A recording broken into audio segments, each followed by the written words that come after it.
Hey guys, what's up everyone? Welcome back to the channel. This is Shivam Dwivedi and you are watching Economics Easy है।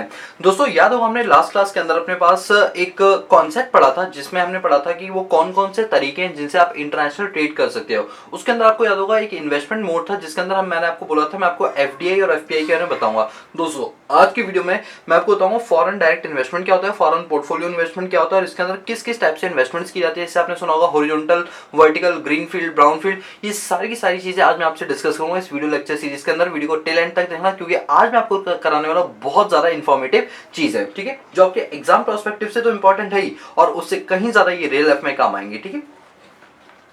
चलो पहले मैं एक base बनाता हूँ, इसके बाद पढ़ाऊंगा एफडीआई और एफपीआई क्या होता है। दोस्तों एक बात बताओ, पहले मुझे ये बताना इंटरनेशनल बिजनेस का मतलब क्या होता है। सर इंटरनेशनल बिजनेस का मतलब होता है कि जैसे ये भारत का मैप है तो इस मैप में ये नीचे वाला एरिया है, जो ऊपर वाला एरिया होता है वो होता है बेस लाइन। बेस लाइन से जैसे हम क्रॉस करेंगे, जैसे ये हमारा मान लो ये गुजरात है, ठीक है। अब आपने देखा ये गुजरात की बेस लाइन बनी हुई है, इसके उधर जाती पाकिस्तान आ जाएगा, तो बेस लाइन से जैसे ही बाउंड्री क्रॉस करेंगे वो हमारा इंटरनेशनल ट्रेड हो जाएगा। और कोस्टल लाइन में जैसे ही हम 12 नॉटिकल माइल्स तक का समुद्र जैसे ही क्रॉस करेंगे तो 12 नॉटिकल माइल के बाद जो भी व्यापार हमारा होगा उसके बाद 188 नॉटिकल माइल तक हमारा एक्सक्लूसिव इकोनॉमिक जोन होगा। इसके बाद जो भी व्यापार होगा वो सब हमारे किस में होगा, आपका इंटरनेशनल ट्रेड में काउंट किया जाएगा। ये चीज हमने पढ़ी। फिर हमने पढ़ा कि जो इंटरनेशनल ट्रेड होता है इसको करने के कई सारे बेनिफिट होते हैं। एक्सपोर्ट करना हमारे लिए ज्यादा बेनिफिशियल होता है, इंपोर्ट करना थोड़ा घाटे का सौदा होता है, इसलिए गवर्नमेंट उस पर कई टाइप के टैक्सेस और ड्यूटीज इंपोज करती है। हमने पढ़ा कि जब भी हम इंटरनेशनल ट्रेड के अंदर जाना चाहते हैं, हमने क्या पढ़ा कि जब भी हम चाहते हैं कि इंटरनेशनल ट्रेड हम करें तो इंटरनेशनल ट्रेड को करने के कई तरीके होते हैं, जिसमें हमने 3 तरीके पढ़े थे। इसमें सबसे पहला तरीका हमने पढ़ा था ट्रेड रिलेटेड मोड। क्या पढ़ा था? ट्रेड रिलेटेड मोड, याद आ रहा है? ट्रेड रिलेटेड मोड में क्या कहता है, हम नए नए हैं, हमें ज्यादा जानकारी नहीं है ट्रेड की, तो इसलिए हम क्या करते थे, इंडिया में एक्सपोर्ट ऑर्डर आता था, हम उस ऑर्डर के हिसाब से अपनी इंडस्ट्रीज का सेटअप हमने इंडिया में किया होता और वहां से प्रोडक्ट बना के शिपमेंट के थ्रू उसको भेज दिया करते थे। थोड़ा रिस्की कम होता था, कल को अगर मुझे लॉस होगा तो मैं तुरंत शिफ्ट अपने बिजनेस को कर सकता हूँ, उसमें कोई प्रॉब्लम वाली बात नहीं है। और इस तरीके को बोलते थे ट्रेड रिलेटेड मोड। एक दूसरा तरीका होता था, अगर आपको याद आ रहा होगा, दैट इज कॉन्ट्रैक्चुअल मोड। जब हमें काम करते हुए कुछ टाइम हो जाता है, हमें अच्छी खासी एक नॉलेज हो जाती है, तो उस केस में हम फिर क्या करते हैं कि अपनी स्ट्रेंथ को दूसरे बाहर वाली कंट्री की स्ट्रेंथ के साथ यूज करके एक हम ज्वाइंट वेंचर कर लेते हैं या कह लो एक पार्टनरशिप कर लेते हैं और उससे हम बिजनेस को कंटिन्यू करते हैं। लेट्स सपोज कि मेरे पास पता है कि मैं अमेरिका वालों के लिए माल बनाता हूं, अगर मुझे अमेरिका की कंपनी के साथ टाइप करने का मौका मिले तो मुझे पता चलेगा अमेरिका के लोगों की क्या प्रेफरेंस, क्या डिमांड, क्या चीजें होती है। तो ऐसे में हम दोनों लोग क्या करेंगे, कॉन्ट्रैक्ट कर लेंगे और इसको बोलते हैं कॉन्ट्रैक्चुअल मोड। इसके बाद हम क्या करते हैं, जब हमारा लेवल और बढ़ जाता है, हम ज्यादा रिस्क उठाने लायक हो जाते हैं, तब हम करते हैं इन्वेस्टमेंट मोड। अब हम कहते हैं अब हमें किसी भी इंसान की जरूरत नहीं है, अब हम क्या करेंगे, सीधा इंडिया की कंपनी यूएस में जाके अपनी कंपनी ओपन करेगी। इंडिया की कंपनी सीधा यूएस में जाके क्या करेगी, अपनी एक कंपनी खोलेगी, यानी सब्सिडरी खोलेगी और यूएस में जाके काम करेगी। क्यों हम माल बना के इंडिया से बाहर भेजे, इतना ट्रांसपोर्टेशन का खर्चा आता है, हम यूएस में ही कंपनी का सेटअप करेंगे और यूएस में ही काम करना शुरू करेंगे। That is called investment mode. जब हम इन्वेस्टमेंट मोड की बात करते हैं तो इसके अंदर इन्वेस्टमेंट 2 तरीके से की जाती है। एक होता है आपका फॉरेन डायरेक्ट इन्वेस्टमेंट जिसको एफडीआई बोलते हैं, और एक आपका होता है फॉरेन पोर्टफोलियो इन्वेस्टमेंट जिसको एफपीआई बोलते हैं। ये क्लियर हुआ एफडीआई और एफपीआई क्या होता है, ठीक है। अब मैं आपको बताता हूँ, आज का टॉपिक हमारा यही है कि how do you mean by FDI and how do you mean by FPI. वैसे मैंने ऑलरेडी पिछली क्लासेस के अंदर बता रखा है, लेकिन मैं हर क्लास के अंदर आपको इस तरीके से चीजें कराता हूँ कि आपने पिछली क्लास में कुछ भी नहीं पढ़ा। हो सकता है हमारे कई नई व्यूअर हो जिन्होंने पहली ही वीडियो यहाँ पर देखी हो, तो इसलिए मुझे आपको पूरा डिटेल में ही बताना पड़ेगा। सुनो, अब आपने इतना तो समझ लिया, इन्वेस्टमेंट मोड के अंदर इंडिया का पैसा बाहर लगाया जा रहा है, ठीक है, तो उसको 2 तरीके से लगाया जा सकता है। लेट सपोज कि इंडिया के लोगों ने सोचा कि हम अमेरिका के अंदर इन्वेस्टमेंट करेंगे और हम ऐसी इन्वेस्टमेंट करेंगे जिसके अंदर हमें क्या मिल जाए, ऑनरशिप मिल जाए। हमारा मेन मोटिव क्या है कि हम उस कंपनी की जो एनुअल जनरल मीटिंग है वो अटेंड करना चाहते हैं, जो उनकी एक्स्ट्रा ऑर्डिनरी मीटिंग्स होती है या फिर जो जनरल मीटिंग्स जैसे एजीएम वगैरह होती है, उनमें हम पार्टिसिपेट करके अपना एक रुतबा झाड़ना चाहते हैं, अपने एक्सपीरियंसेस को वहां एक्सपर्टाइज के रूप में यूज करना चाहते हैं। यानी कुल मिला के मुझे ऑनरशिप चाहिए। अच्छा, ऑनरशिप का मतलब क्या हुआ कि मैं इन्वॉल्वमेंट चाहता हूं उनके मैनेजमेंट के अंदर, उनके काम करने के तरीके को देखना चाहता हूं, उसमें इन्वॉल्व होना चाहता हूं।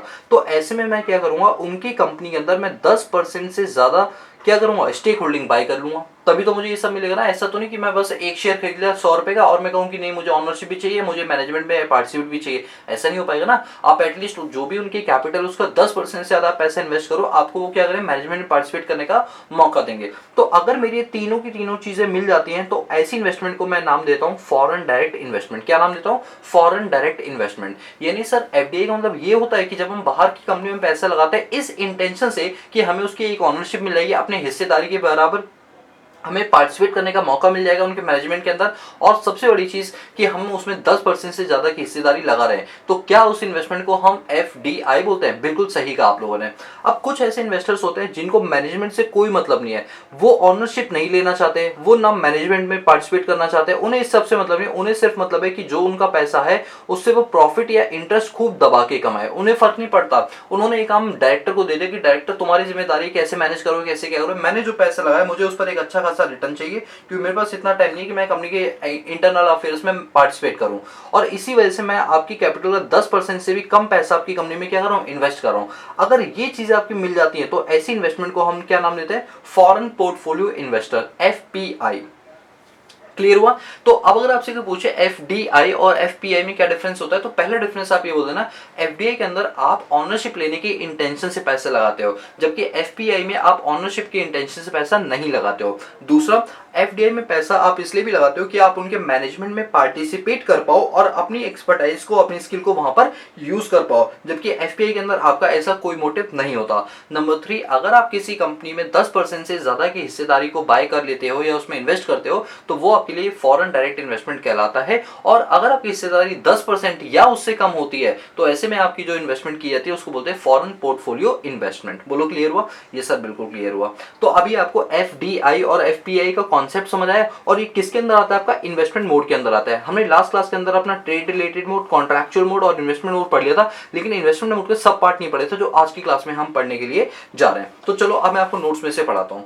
अब देखो नोट्स में साफ साफ यहाँ लिखा हुआ है कि जो आपकी फॉरेन डायरेक्ट इन्वेस्टमेंट होती है, जैसे फॉरेन इन्वेस्टमेंट होती है तो ये दो तरीके से होती है, एक होता है आपका एफडीआई और एक आपका क्या होता है, एफपीआई। साफ साफ लिखा हुआ है लेस देन 10% स्टेक लेते हो तो आपको एफपीआई मिलती है, और अगर आप 10% से ज्यादा की स्टेक होल्डिंग लेते हो तो आपको एफडीआई मिलती है। एफडीआई आपकी लॉन्ग टर्म के लिए पैसा इन्वेस्ट होता है, एफपीआई में तो आप तुरंत पैसा निकाल सकते हो क्योंकि आपकी होल्डिंग 10% से कम है। लेकिन फॉरेन डायरेक्ट इन्वेस्टमेंट में आप अपना पैसा इतनी जल्दी और इतनी आसानी से नहीं निकाल सकते हो, क्योंकि इसमें बल्कि अमाउंट होता है और रिस्की अमाउंट होता है, आपका रिस्क फैक्टर ज्यादा होता है, तो इतनी आसानी से आप यहाँ पर विड्रॉ नहीं कर सकते हो। अब जब भी आप किसी कंपनी में पैसा इन्वेस्ट करते हो तो आप ये देखो कि आपने जो 10% से ज्यादा की स्टेक होल्डिंग ली है वो कितनी कितनी की ली है। अगर आपने 26% पैसे लगाए तो इसका मतलब आपका उस कंपनी में एक माइनॉरिटी स्टेक है। 49% तक पैसे लगाए तो लगभग मॉडरेट, मतलब ठीक है, कोई कम नहीं कोई ज्यादा नहीं, इक्वल समझो। 51% मिलते ही आपकी मेजोरिटी मानी जाती है, और 74% में नॉट एक्वायर्ड 3/4 माना जाता है, और 100% में एक्सक्लूसिव राइट कंपनी के आपके पास होते हैं, आपकी वो होली ओन सब्सिडरी बन जाती है। तो एफडीआई में ये कुछ कैप्स होते हैं दोस्तों, कैप्स के नाम याद कर लो। 26% को माइनॉरिटी स्टेक बोलते हैं, 49% को मॉडरेट बोलते हैं, 51% को मेजोरिटी बोलते हैं, 74% को नॉट एक्वायर 3/4 बोलते हैं, और 100% को एक्सक्लूसिव बोलते हैं। बोलो क्लियर हुआ? अब बात करते हैं एफपीआई की। एफपीआई के अंदर क्या होता है, मेरी बात को ध्यान से समझो। अगर एक फिरंगी इंडिया में आके अपनी इन्वेस्टमेंट करना चाहता है तो दोस्तों वो इतनी आसानी से इन्वेस्टमेंट नहीं कर सकता है, उसको बीच में मीडिएटर लाने पड़ते हैं, और उसको बोलते हैं एफआईआई और क्यूएफआई और एनआरआई। अभी क्या होता है मैं आपको बताता हूँ।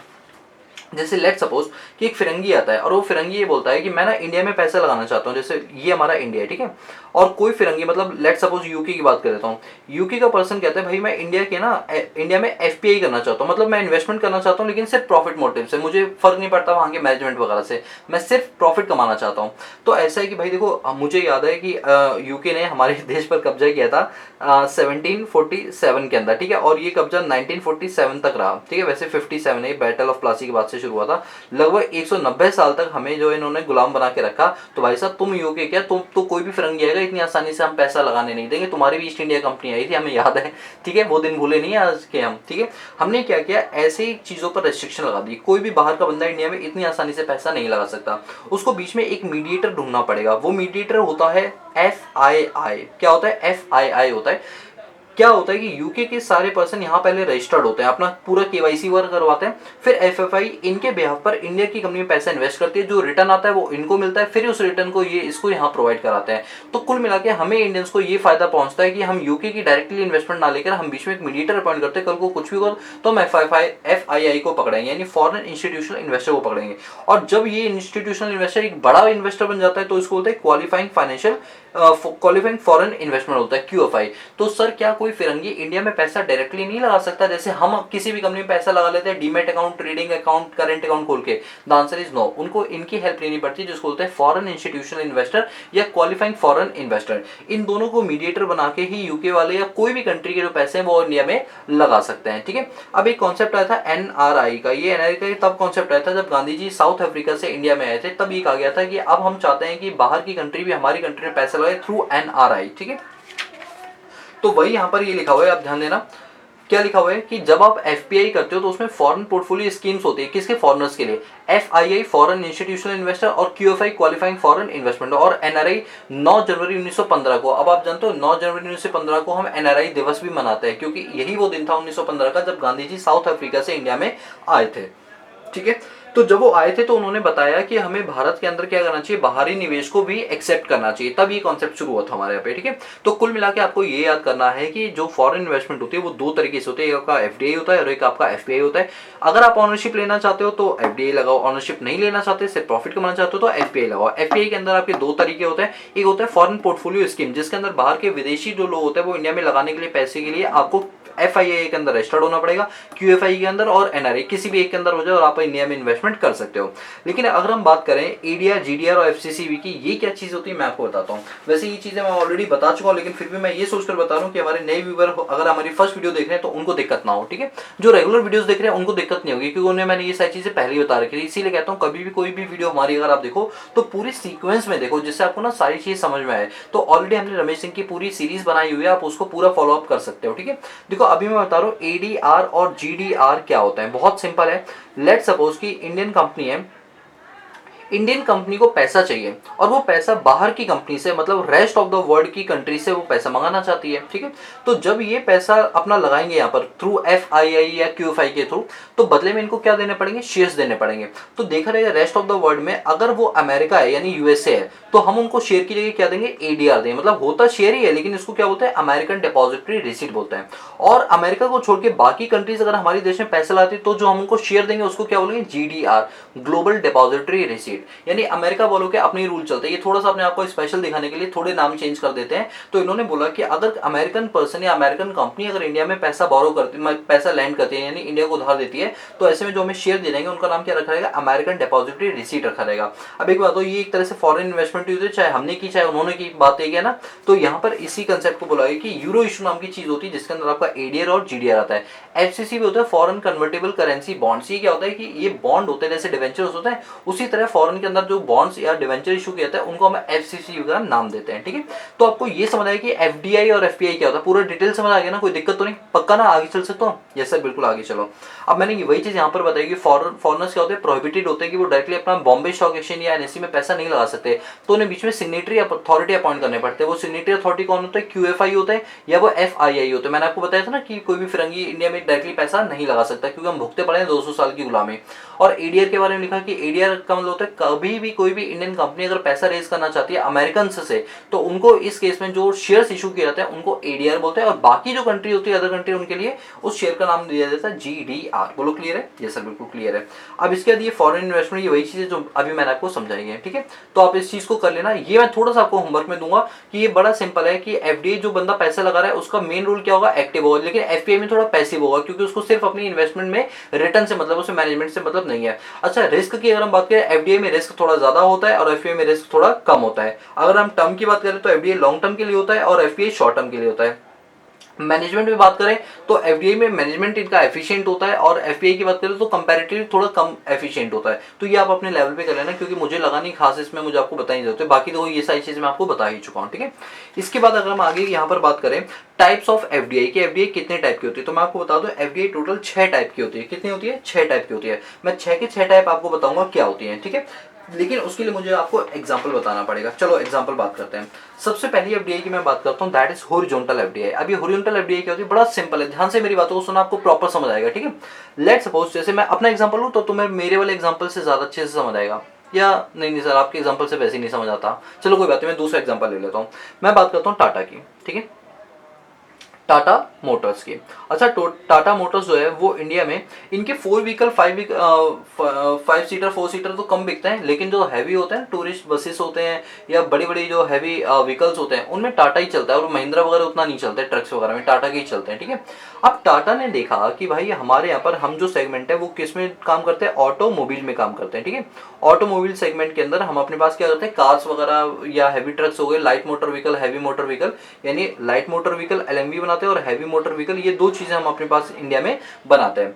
इन्होंने सोचा क्यों ना ये काम इंडिया में तो कर ही रहे हैं, और सेम यही काम हम जो है ना यूएसए में भी स्टार्ट कर देते हैं, और यूएसए में भी अपनी कंपनी का सेटअप करेंगे और उसका नाम क्या रखेंगे, टाटा मोटर्स, और वहां भी अपनी कंपनी खोलेंगे, और वहां जब कंपनी खोलेंगे तो वहां सेम चीज बनाएंगे, लाइट मोटर व्हीकल बनाएंगे और हैवी मोटर व्हीकल्स वहां भी बनाएंगे। यानी जो काम हम इंडिया में कर रहे थे सेम काम हम कहां करेंगे, यूएस में भी जाके करेंगे, ताकि हमारा बिजनेस क्या हो पाए, एक्सपेंड हो पाए। तो देखो जब भी बाहर पैसा जाएगा तो अल्टीमेटली वो क्या हो जाएगा, एफडीआई हो जाएगा। लेकिन इस एफडीआई को क्या नाम दे, कहते हैं ना इस प्यार को क्या नाम दो, तो इस एफडीआई को क्या नाम देंगे, इस एफडीआई का नाम होगा हॉरिजॉन्टल एफडीआई। क्या नाम होगा इसका, हॉरिजॉन्टल एफडीआई। अच्छा सर इसका नाम हॉरिजॉन्टल क्यों है, मैं आपको अपनी ट्रिक बताऊं, हॉरिजॉन्टल में एच ऐसे बनाते हैं ना। अच्छा एक बात हो, ये एक डंडा है, ये एक डंडा है, ये डंडा है इंडिया और ये डंडा है यूएसए, और ये देखो बिल्कुल सीधी लाइन जा रही, सीधी मतलब जो काम मैं इंडिया में करता था सेम काम मैं यूएसए में जाके करूंगा, that is called horizontal FDI.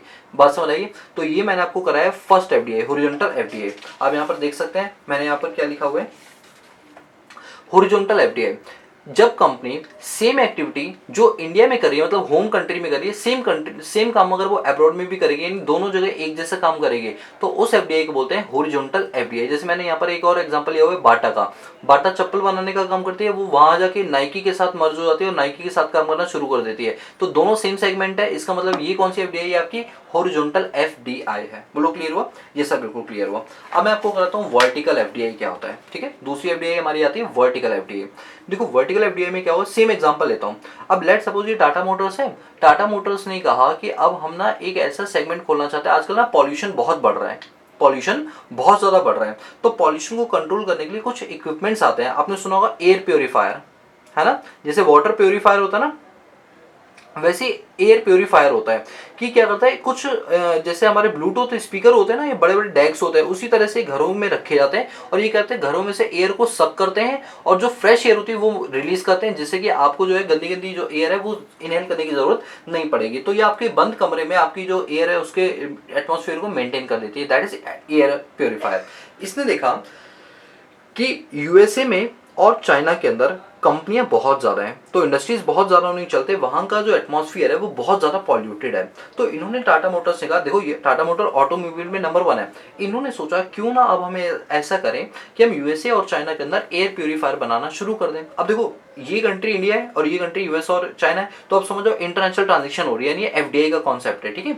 अब इन्होंने टाटा ने क्या किया, वहां जाके एयर प्योरीफायर की कंपनियां खोल ली। अब एयर प्योरीफायर बना के यूएस में बेच देते हैं, चाइना में बेच देते हैं। अब एक बात बताओ, यहाँ पर जो टाटा मोटर्स ने काम किया, जो एफडीआई किया, वो क्या एफडीआई अपने सेगमेंट में किया, नहीं सर ये तो दूसरे सेगमेंट में किया, और इसी को हम अपने पास नाम देते हैं वर्टिकल एफडीआई। वर्टिकल का मतलब जैसे वी बनता है ना, वी मतलब अपने से या तो नीचे जाओगे या अपने से ऊपर जाओगे, तो दैट इज वर्टिकल एफडीआई, ठीक है। अब वर्टिकल एफडीआई के भी दो पार्ट होते हैं, ध्यान देना, वर्टिकल एफडीआई के भी दो पार्ट होते हैं। एक आपका होता है फॉरवर्ड एफडीआई, फॉरवर्ड एफडीआई, और एक आपका होता है बैकवर्ड एफडीआई। क्या होता है, बैकवर्ड एफडीआई। अभी फॉरवर्ड एफडीआई का मतलब क्या होता है कि जैसे टाटा मोटर्स है, टाटा मोटर्स ने, यहां ध्यान देना, टाटा मोटर्स ने वहां पर यूएस में जाके क्या बनाया, एयर प्योरीफायर बनाया, एयर प्योरीफायर बनाया, और कहां बनाया, यूएसए में और चाइना में। तो एक बात बताओ, ये यूएसए और चाइना में एयर प्योरीफायर बना रहे हैं या उसका रॉ मटेरियल बना रहे हैं, सर ये एयर प्योरीफायर बना रहे हैं, यानी फिनिश गुड्स बना रहे हैं, तो इसको बोलते हैं फॉरवर्ड एफडीआई। फॉरवर्ड का मतलब है यहाँ पर जो माल बना रहे हैं उसको सीधा ये बेच सकते हैं, ठीक है। बैकवर्ड एफडीआई का मतलब क्या होता है कि सेम एग्जांपल के अंदर टाटा मोटर्स ने एयर प्योरीफायर नया बना के एयर प्योरीफायर में जो प्योरीफायर लगते हैं या जो उसके कंपोनेंट लगते हैं रॉ मटेरियल, उनका काम करना शुरू किया है, कहां पर, चाइना में और यूएसए में। मतलब जो टाटा मोटर है वो चाइना और यूएसए के अंदर एयर प्योरीफायर नहीं बेचता, बल्कि उसके जो कंपोनेंट होता है वो बेचता है। तो कंपोनेंट बेचने का मतलब है आप एक स्टेप पीछे आ गए हो, मतलब जो आपको आगे होना चाहिए फिनिश गुड्स में आप एक स्टेप पीछे आ गए हो, that is called backward FDI. और ये किसके पार्ट है? वर्टिकल एफडीआई के। यानी वर्टिकल एफडीआई के दो पार्ट होते हैं, एक होता है फॉरवर्ड और एक होता है बैकवर्ड। फॉरवर्ड का मतलब होता है आप एक स्टेप आगे आ गए हो यानी फिनिश गुड्स बेच रहे हो, और बैकवर्ड का मतलब होता है आप एक स्टेप पीछे आ गए यानी आप रॉ मटेरियल को बेच रहे हो। बोलो क्लियर हुआ? चलो अब इसको एक बार पढ़ लेते हैं तो हमारे पास कॉन्सेप्ट क्लियर हो जाएंगे। तो वर्टिकल एफडीआई का मतलब क्या होता है? जब आप इन्वेस्टमेंट करते हो related to each other is called vertical FDI. दो टाइप के होते हैं, फॉरवर्ड और बैकवर्ड। फॉरवर्ड मतलब आप एक स्टेप आगे आओगे, बैकवर्ड मतलब एक स्टेप पीछे आओगे।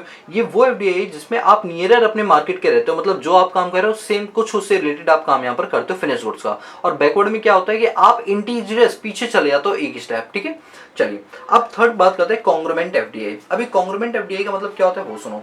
एक बात बताओ, यहाँ पर टाटा मोटर्स ने यूएसए के अंदर क्या बेचे? Air purifier. क्या टाटा को इसमें कोई महारत हासिल है एयर प्योरीफायर में? बिल्कुल भी नहीं है। तो टाटा के द्वारा जो एयर प्योरीफायर में इन्वेस्टमेंट की जा रही है बिल्कुल नया और अनरिलेटेड फील्ड है, और इसको बोलते हैं कॉन्ग्रुमेंट कॉन्ग्रुमेंट एफडीआई। ये लो पढ़ो।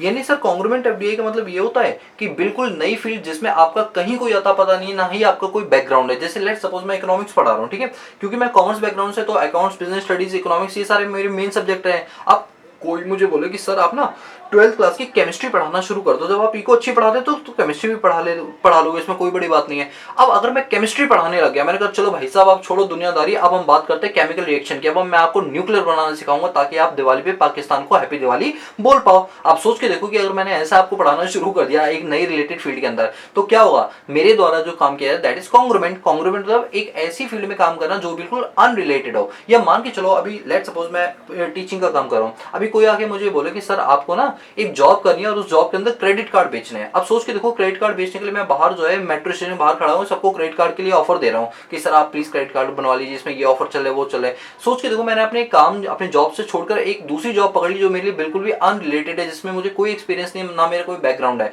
तो ऐसे काम को क्या बोलते हैं? कॉन्ग्रुमेंट। यानी कॉन्ग्रुमेंट एफडीआई का मतलब है कि जब आप ऐसी कोई इन्वेस्टमेंट जो विदेशों में कर रहे हो या विदेशी की कंपनी इंडिया में कर रही है जो बिल्कुल अनरिलेटेड है, उनको इस फील्ड में कोई नॉलेज नहीं है, तो वही लिखा हुआ है अनरिलेटेड फील्ड में किसी कंट्री के द्वारा पैसा लगाना इसको कॉन्ग्रुमेंट एफडीआई। तो वही हिसाब से लिखा है किसी न्यू फील्ड में पैसा लगाना जो कि अननोन है, जैसे चाइना के द्वारा इंडिया के लिए पिचकारी बनाना। अब एक बात बताओ, अब तो खैर हम चाइना से उतना माल नहीं खरीदते, लेकिन 2020 से पहले जितनी भी होलियां गई है, अरे 2020 की भी जो होली गई है उसके अंदर हमने चाइना से माल खरीदा है। एक बात बताओ, चाइना में होली मनाई जाती है क्या? नहीं। लेकिन चाइना वालों को पता है इंडिया में होली मनाई जाती है, और इंडिया के लिए हमें पिचकारी कलर्स वगैरह, चटकीले कलर वगैरह बनाने हैं और वो स्प्रे कलर बनाने हैं।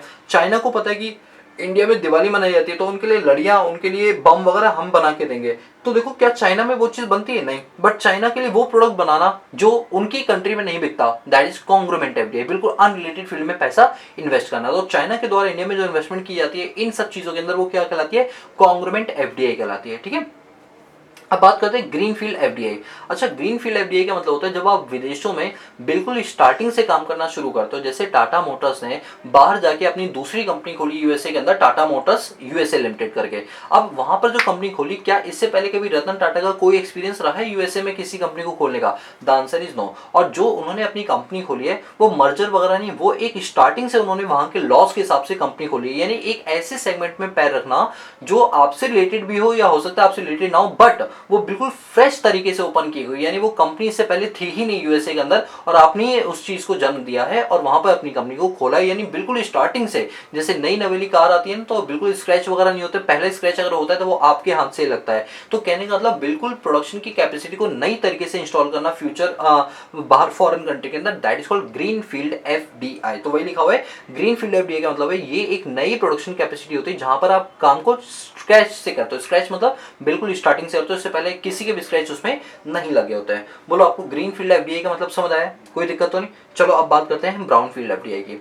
अब देखो, टाटा मोटर्स हो सकता है कि ऐसे सेगमेंट में, मतलब जैसे अब इंडिया में तो देखो 4 सीटर कार को लेकर टाटा बहुत ज्यादा कंसर्न है। आप जानते हो टाटा की जितनी भी कार हैं वो ग्लोबल एनकैप के अंदर उनको 5 में से 4 रेटिंग मिली हुई है, और कुछ जैसे टाटा अल्ट्रोज अभी जो 2021 में ब्लैक एडिशन है उसको तो 5 आउट ऑफ 5 मिली हुई है। अब ये रोड सेफ्टी मामले बहुत ज्यादा सेफ है, लेकिन मारुति सुजुकी स्विफ्ट बात कर ले, वैगनार बात कर ले, ये ऐसी है कि कि टाटा से हल्की सी भी टक्कर भी लग जाए तो इनका बम्पर पूरा उड़ जाता है। मतलब उनकी ग्लोबल सेफ्टी के अंदर रैंक 2 और 3 आती है, जो कि टाटा की 4 और 5 से शुरुआत होती है, 5 में से। तो सोच के देखो टाटा की कारें कितनी ज्यादा कितनी अच्छी बिल्ड क्वालिटी होती है। अब क्या हुआ, टाटा की जो कारें हैं जब वो यूएस में जाएंगी तो यूएस के अंदर लोगों का कंसर्न देखना पड़ेगा कि लोगों को किस टाइप की क्वालिटी चाहिए। देखो हम इंडियन को पता है किस टाइप का चाहिए। टाटा की कारें ज्यादा क्यों नहीं बिक पाती है इंडिया के अंदर, क्यों? क्योंकि हमें सस्ता माल चाहिए, सस्ता और टिकाऊ चाहिए, ज्यादा माइलेज। एक्सीडेंट में भगवान को प्यार हो जाए चलेगा, लेकिन माल सस्ता ही चाहिए भैया। अपन कहाँ के रहने वाले? इंडिया के रहने वाले हैं, तो हम मारुति के प्रोडक्ट ज्यादा बाय करते हैं, क्योंकि मारुति के प्रोडक्ट आपको 5 लाख में 6 लाख में अच्छी कार मिल जाती है। लेकिन टाटा की वही सेम कार अगर लेने के लिए तो 1 लाख महंगी पड़ेगी, क्योंकि टाटा का भाई स्टील इतना मजबूत है। लोग सेफ्टी मेजर को नहीं देखते, लोग ये देखते हैं माइलेज अच्छा दे, गाड़ी हल्की हो, बलिनो की तरह टीन का डब्बा हो, हल्की सी हो जाए तो डेंट वेंट हो जाए, कोई फर्क नहीं पैंदा भैया। अपनी कार होनी चाहिए और चलाएंगे अंदर गाने आराम से, डीपीपी लगाएंगे, उसकी रील बनाएंगे। दोस्तों हमारी इंडियंस की ये फिलॉसफी है, तो इसीलिए मारुति का प्रोडक्ट यहाँ बिक रहा है दबा के। इसीलिए लार्जेस्ट सेलिंग कारों में आपकी स्विफ्ट, वैगनआर, ये सब चीजें आ जाती है, जबकि टाटा की अल्ट्रोज नहीं यहाँ पे, जबकि वो कितनी अच्छी है। तो रीजन यहाँ पर क्या है कि इंडिया के लोग सेफ्टी को लेकर कंसर्न नहीं है, उनको सिर्फ सस्ता टिकाऊ और माल चाहिए, ठीक है।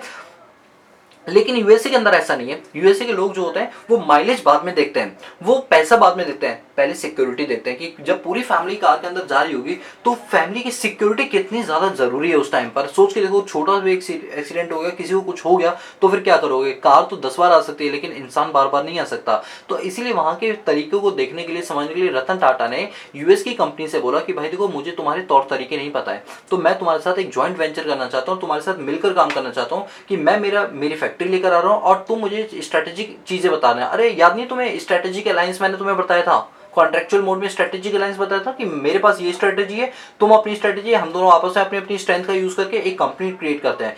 That is called brownfield FDI. इसके अंदर क्या होता है कि आप मर्जर और एक्विजिशन की हेल्प से बाहर जाके इन्वेस्टमेंट अपनी करते हो।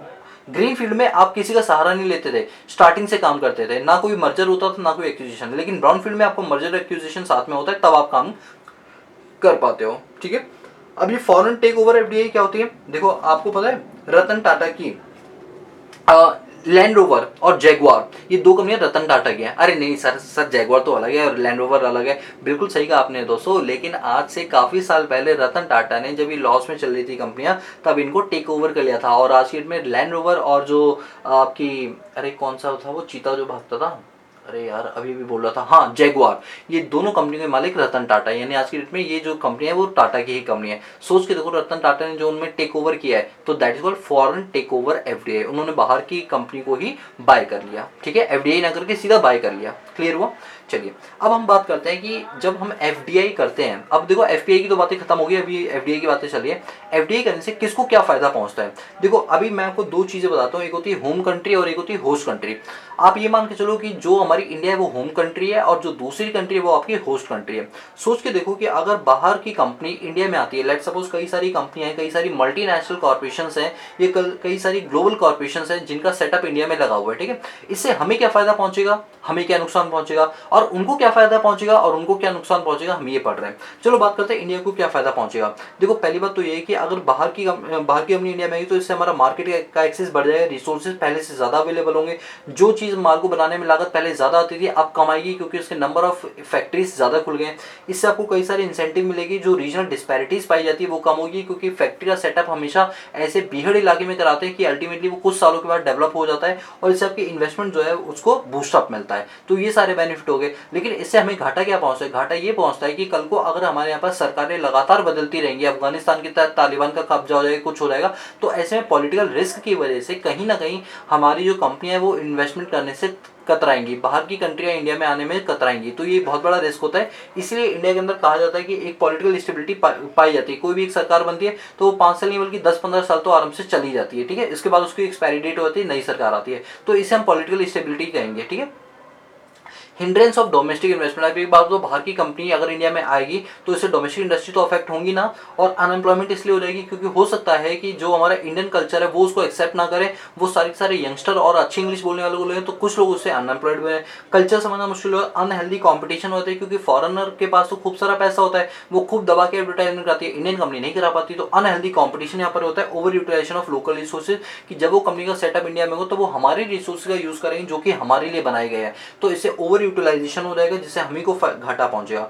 लेकिन बात करते हैं होस्ट कंट्री को क्या फायदा पहुंचेगा, तो होस्ट कंट्री का जो बीओपी है वो पॉजिटिव हो जाएगा, क्योंकि जब वो बाहर की कंपनी में इन्वेस्टमेंट करेंगे या कंट्री में इन्वेस्टमेंट करेंगे तो इससे उनका जो फॉरेक्स है वो बढ़ेगा, एम्प्लॉयमेंट बढ़ेगा, इससे उनका रेवेन्यू का सोर्स बढ़ेगा, टेक्नोलॉजी का ट्रांसफर होगा और इंफ्रास्ट्रक्चर और रेपुटेशन बिल्ड होगी। तो हमारी कंपनी जो है वो अलग अलग देशों में जाके खुली है, तो ये एक बहुत ही अच्छी बात होती है। होता है ना, हम बोलते हैं ना हमारा कब्जा कहाँ कहाँ तक है, ठीक उसी तरीके से। लेकिन इसकी कुछ खामियां भी, खामियां ये है कि इसमें पॉलिटिकल अनस्टेबिलिटी अगर हो गई, मान लो मैंने कोई कंपनी का सेटअप अफगानिस्तान में, पता चला कि अफगानिस्तान के अंदर काबुल एयरपोर्ट पे बम धमाके हो रहे हैं, वहां पर तालिबानी ने कब्जा किया, मेरी कंपनी गई, इंसान ही नहीं मिल पा रहा, कंपनी तो दूर की बात है, तो मेरे लिए बहुत बड़ा रिस्क है। दूसरा है कि हो सकता है हमारी ह्यूमन राइट का वहां वॉलेशन किया जाए, अनहेल्दी कंपटीशन पैदा है, वहां के लोकल्स हमारा पूरी तरीके से एक्सप्लॉइटेशन करें, इट माइट बी पॉसिबल, ठीक है। तो ये सारे एफडीआई के कुछ प्रो और कॉन्स थे। तो आई होप गाइस कि आपको समझ आ गया हो कि एफडीआई और एफपीआई में क्या डिफरेंस होता है। मैंने बहुत डिटेल में कराने की कोशिश की और कहीं भी कोई दिक्कत नहीं आएगी दोस्तों। इन सब चीजों से मैं रिलेटेड क्या है ना, जो करंट अफेयर है वो भी कराता हूँ, जो हमारे दूसरे चैनल इंस्पायर्ड इकोनॉमिक्स में मिलता है, उस पर मैं हिंदू न्यूज़पेपर भी पढ़ाता हूँ, जिससे कि आप इन चीजों को रियल लाइफ से कनेक्ट कर पाओ, ठीक है। तो दोस्तों पैरेलली उस चैनल को भी सब्सक्राइब कर लेना, ठीक है। चलिए दोस्तों, so guys if you like the video give a big thumbs up and subscribe to the channel and press the bell icon so that you notify all the time when I post